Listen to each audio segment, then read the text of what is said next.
बिस्मिल्लाहिर्रहमानिर्रहीम। Dear students, आपकी तरफ से जो बेशतर बच्चों के सवालात आ रहे हैं उसका जवाब मैं दे देता हूं पार्ट 1 और पार्ट 2 दोनों सालों के हिसाब से।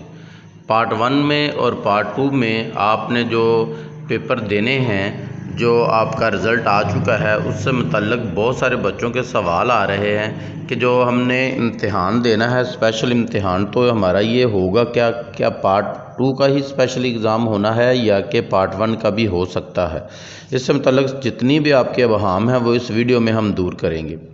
तो हस्बे रवायत आपसे गुजारिश है कि चैनल को सब्सक्राइब ज़रूर कीजिएगा। डियर स्टूडेंट्स, स्पेशल एग्ज़ाम के बारे में पहले तो ये है कि जो साले दुव्वम वाले हैं, पार्ट 2 वाले, जिस तरह 10वीं है और उसके बाद 12वीं है, इन दोनों का स्पेशल एग्ज़ाम होना है। 9वीं और 11वीं का स्पेशल एग्ज़ाम नहीं होना। उनके लिए क्या पॉलिसी है वो हम बाद में डिस्कस करेंगे, पहले हम पार्ट 2 की डिस्कस करते हैं। डियर स्टूडेंट्स, पार्ट 2 से मुराद मैं जो लूँगा वो 10th भी होगी, यानी कि मैट्रिक का पार्ट 2 और इंटर का पार्ट 2, 12वीं, 10वीं और 12वीं। तो 10वीं और 12वीं का जो स्पेशल एग्ज़ाम है वो है क्या, वो हम इस पर मुकम्मल तफसील से एक वीडियो बना के अपलोड कर चुके हैं और आप चाहें तो वो हमारे चैनल पर देख भी सकते हैं। डियर स्टूडेंट, पार्ट 2 के जो इम्तिहान होंगे उनका जो रिज़ल्ट आएगा, सबसे ज़्यादा सवाल यही पूछा गया है कि क्या हम अपना जो रिज़ल्ट आएगा, फ़र्ज़ करें उसमें हमारे नंबर कम आ जाते हैं, तो क्या हम अपना पुराना रिज़ल्ट बहाल कर सकते हैं, या हमारा जो नंबर आ जाएंगे, ये नया रिज़ल्ट होगा यही बहाल होगा, दूसरा कैंसिल कर दिया जाएगा। तो डियर स्टूडेंट, इस सिलसिले में हमने पहले भी आपको बताया था, बोर्ड की पॉलिसी है कि अगर आप इम्प्रूव कर रहे हैं तो इम्प्रूव करते हुए जो आपके नंबर ज़्यादा होंगे, चाहे वो इस इम्प्रूवमेंट वाले पेपर में ज़्यादा आ जाएं या पहले वाले में ज़्यादा हों, तो जो आप चाहते हैं वो आप रख सकते हैं। पहले तो ऐसे ही होता था कि बोर्ड कहता था जिसके ज़्यादा हैं वही रिज़ल्ट हम उसको इशू कर देंगे, उसमें कोई हम इशू बनाएंगे नहीं, उसको जो जारी किया जाएगा रिज़ल्ट वो वही होगा जिसमें ज़्यादा नंबर होंगे। तो इस सिलसिले में आप परेशान ना हों। अगर आपके इम्प्रूवमेंट कर रहे हैं और आपके नंबर कम आ गए हैं तो वो आपका पुराना रिज़ल्ट बहाल कर दिया जाएगा। जो आपके नंबर लगेंगे वो वैसे ही उसी क्राइटेरिया से लगेंगे जिस क्राइटेरिया से आपका रिज़ल्ट बना है, ये वाला जिससे आपका ये जैसे बना है वैसे, यानी कि 5% आपको अजाफ़ी भी मिलेंगे और उसके बाद आपके सिर्फ साइंसेस यानी कि इलेक्टिव सब्जेक्ट के पेपर होंगे, और FA या आईकॉम वगैरह के हैं तो उनके भी जो पेपर हुए हैं वही होंगे, जो लाजमी सब्जेक्ट थे उनके पेपर नहीं होने। इंटर में या मैट्रिक में वो किसी भी तरह का, यानी कि आईकॉम का है, ICS का है, मैटर में कंप्यूटर रखा है बच्चे ने या बायो रखी है, जिस तरह भी है, उसका सिर्फ और सिर्फ इलेक्टिव के पेपर, इलेक्टिव सब्जेक्ट के पेपर होंगे और लाजमी सब्जेक्ट के नहीं होंगे।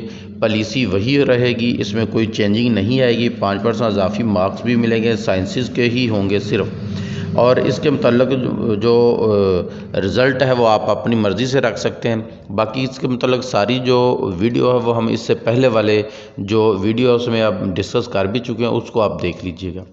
तो डियर स्टूडेंट, अब हम आते हैं पार्ट 1 की तरफ। पार्ट 1 वाले बच्चे जब से रिज़ल्ट आया है उन्होंने इतना परेशानी बनाई है, अपने आप को इतना परेशानी में डाला है कि वो समझ रहे हैं कि शायद हमारा भी स्पेशल एग्ज़ाम होगा। तो उनके लिए ऐसा नहीं है। सबसे पहले तो सुन लें कि इसकी जो वाज़ह पॉलिसी है वो बोर्ड ने 1 या 2 दिन बाद नोटिफिकेशन अभी करना है। उस नोटिफिकेशन में क्या होगा वो भी हम आपको बता देते हैं, लेकिन उससे पहले ये सुन लें कि आपका जो स्पेशल इम्तिहान है पार्ट 1 का, यानी कि 9th का और 11वीं का, ये स्पेशल इम्तिहान नहीं होना। इसकी पॉलिसी जो पहले होती थी वो ये थी कि अगर आप 9th में या 11वीं में कोई पेपर आपने छोड़ दिया है, फ़र्ज़ करें आपने पेपर छोड़ दिया एक और वो दिया ही नहीं है, या आप किसी पेपर में फ़ेल हो गए हैं, एक पेपर में फ़ेल हो गए हैं या 2 में फ़ेल हो गए हैं, तो उसका इम्तिहान आप साले दुव्वम के साथ दे सकते थे। यानी कि जब आप 9वीं में हैं तो 10वीं में आप उसका पेपर दे सकते हैं 10वीं के पेपरों के साथ, और अगर आप 11वीं में हैं तो 12वीं के पेपरों के साथ ही उसका आपका दाखिला आप भेजेंगे और उसके साथ ही आप पेपर दे सकते हैं। ये कानून था। लेकिन अगर आप पास हैं सब्जेक्ट में, सारे के सारे सब्जेक्ट्स में आप पास हैं, तो आप चाहते हैं कि मेरा एक किताब है, एक बुक में नंबर कम आए हैं, एक पेपर में बहुत घटिया नंबर हैं और मैं इसको इम्प्रूव कर लूँ साथ साथ, तो आप अगले साले दुव्वम के साथ अप्लाई नहीं कर सकते थे और उसके साथ साथ आप इम्प्रूव भी नहीं कर सकते थे। उसमें आप जब साल दुवम के पेपर दे लेंगे, यानी कि 10वीं के या 12वीं के पेपर जब दे लेंगे, तो उसके बाद जो सैपली होती है उसमें आप इम्प्रूव कर सकते हैं, या साल बाद आप दोबारा इम्प्रूव कर सकते हैं, ये रूल होता है। और रूल ये होता है कि अगर आपने एक पार्ट का यानी कि 9वीं में या 11वीं की एक किताब, यानी कि बायो हम ले लेते हैं, फ़र्ज़ करें बायो आपने इम्प्रूव करनी है, तो उसमें आपको 9वीं की बायो ही नहीं, साथ 10वीं की बायो भी इम्प्रूव करना पड़ती थी, चाहे 10वीं की बायो में आप नंबर ज़्यादा ही लिए हों। इसी तरह अगर आपने फ़िज़िक्स इम्प्रूव करनी है तो दूसरे पार्ट की फ़िज़िक्स भी इम्प्रूव करना पड़ती थी, इस तरह होता था। और अगर आप चाहें तो एक पार्ट पूरा, यानी कि फ़र्स्ट ईयर 9th या 11वीं या 10वीं या 12वीं इम्प्रूव करनी है, तो पूरे एक आप पार्ट उठा लें और पूरे एक पार्ट को आप चाहें तो उसको आप इम्प्रूव कर सकते हैं। यानी कि अगर आप चाहें 12वीं के पेपर देने के बाद सारी की सारी 11वीं क्लास ही इम्प्रूव कर लें तो वो भी कर सकते थे। लेकिन अब भी यही है पॉलिसी। लेकिन जो 2-1 दिन बाद नोटिफिकेशन बोर्ड का आएगा, उसमें जो बात कही जानी है वो ये है कि आप अगर चाहें, आपके नंबर कम हैं और आप सेटिस्फाइड नहीं हैं अपने रिज़ल्ट से, तो आप चाहें तो 1, 2, 3 जितने आप सब्जेक्ट चाहते हैं वो आप साल दुवम के साथ, यानी कि 9वीं का रिज़ल्ट आने वाला है या जो 11वीं का आ चुका है, ये अपने रिज़ल्ट से मुतमिन नहीं है, तो अगले साल जब आप 10वीं के या ये 11वीं वाले 12वीं के नंबर पेपर देंगे, तो उसके साथ आप अपने 11वीं वाले सब्जेक्ट को भी इम्प्रूव कर सकते हैं, चाहे आप उसमें से पास हैं। लेकिन पहले ऐसा नहीं होता था। लेकिन उम्मीद की जा रही है कि 2-3 दिन बाद जो नोटिफिकेशन आना है बोर्ड की तरफ से, उसमें कोरोना को मद्देनज़र रखते हुए ये सहूलत दी गई है कि एक बच्चे के अगर केमिस्ट्री में नंबर कम आ गए हैं तो वो अपनी केमिस्ट्री जो है साल दुवम के साथ इम्प्रूव कर ले।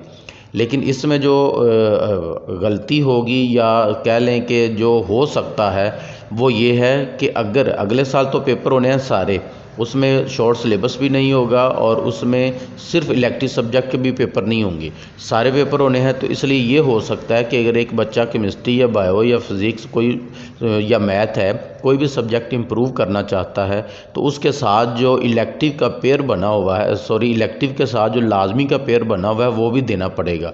यानी कि अगर उसने बायो फ़र्ज़ करें इम्प्रूव करनी है, तो बायो के साथ जो पेयर है वो उर्दू का है, तो उर्दू भी इम्प्रूव करनी पड़ सकती है। और अगर उर्दू इम्प्रूव ना करेंगे तो उसके नंबर हो सकता है ना लगें, या जो पहले हैं वही लग जाएं।